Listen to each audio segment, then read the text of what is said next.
Hello, Steve White, Steve White's 89. Well, we've got some good news from PowerCon. Now, I normally don't pay any attention to PowerCon because I'm in Australia and I'm not going there anytime soon, especially not post-pandemic.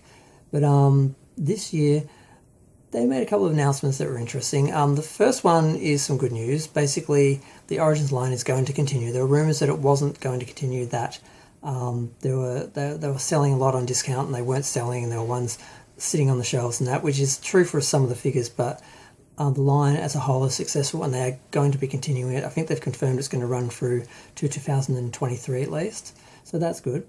And the other thing that I found out, which is really interesting, is they're actually doing an exclusive character. They're doing Sunman.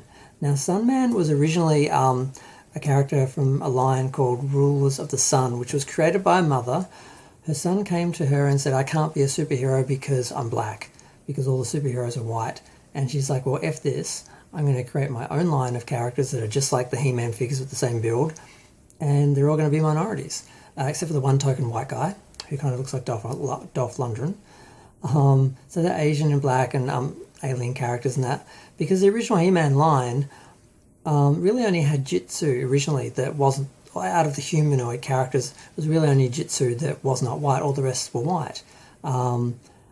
They brought Clamp Champ out, but he came out at the end of the line after Sunman.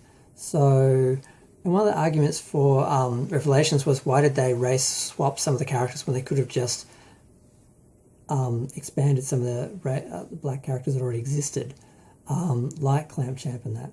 So why didn't they just add Sunman and those characters? Because that's basically what they've done now, because by producing them by Mattel, they're basically legitimizing them and making them part of the universe now. And that's very cool. I'm very happy that they did that.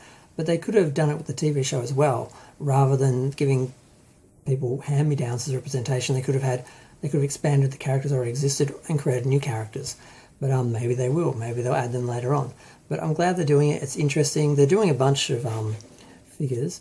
For Origins, they're doing Buzz-Off, Jitsu, Sorcerers, Anti-Eternia, He-Man, Clawful, Trapjaw, Masters of the Universe, Comics version, and Deluxe Flying Fist He-Man, and Deluxe Terraclaw, Skeletor, and Stridor. I'm really glad they're going back to the He-Man, the original heads, because they originally came out with these weird heads, which is why I didn't buy them, but then they added the alternate heads with the original sculpts, basically, and now, since people hate the original ones so bad, I mean, the Origins original ones, now they're going back to the original ones now, so now they're the standard heads, which is really good. So they look a lot better, but Terraclaw Skeletor's claws look huge. And in the Masterverse, they're doing Fisto, Scareglow, Ardra, Stinkor, Merman, Teela, Deluxe Trapjaw, Deluxe Triclops, King of Grayskull, so Deluxe, and they're doing New Eternia He-Man, New Eternia Skeletor, Prince of Power She-Ra. No news if she's got brushable hair or not. And they're doing the Netflix kid show He-Man. I don't know what that is. I thought they were doing him already. I thought that was already announced, so I don't know what that is. Yep. They're also doing the Mattel Creations, which is where we're seeing some member. They're also doing Wonder, and I don't know who Kaldar is. They did a fan vote Triclops, which I thought was the... Oh, okay, I think that's the one from the mini comic or one of the comics.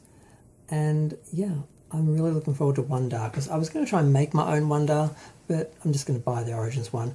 So I haven't really totally embraced the Origins characters. I got a couple just for the fun of it, mostly just to get the comic and the card back for each wave. I've just been getting one of each sort of thing, and that's it, because I don't really see the point in buying the same figure just articulated. So ones like the Green Goddess and Wonder and Sunman, stuff like that, they're worth having, they're worth buying, they fit in scale. I'm happy to have them. I wish they continued this Super 7 line, but unfortunately they were doing so well, they took the line back, but instead of continuing that, which they couldn't, they did Origins, because there's some issues with the Filmation rights, so they can't actually do the Filmation likenesses, which is what I really want. But they did the main ones through Super 7, but there's a few more I wanted, like Adora and was it Scorpia and Catra in their Filmation look. So I'm hoping somehow they manage to license those eventually. I don't know what's going to happen, but I just want to do a video about something good from He-Man, because all the other videos were all about Revelations and there was nothing good about that. But I'm happy Origins is continuing. I'm happy that they're expanding and doing variations of things, because I don't just want the figures I've already got more articulated. I want variants and unique ones, and ones that were only in stories or only in the mini comics and stuff like that. So I'm glad they're going in that direction. But I'm going to go. Feel free to share, like, comment, subscribe. Let me know what you think of those figures, how they're doing. I guess I'll pay more attention to what they're doing in the next few years. Now I'm collecting He-Man again. But because that's the other thing. I've got all the original figures now. I bought up the last few I didn't have. And now it's just a matter of buying, and I've got all the Super 7 ones, so now it's just a matter of buying any new variants that come out from Origins.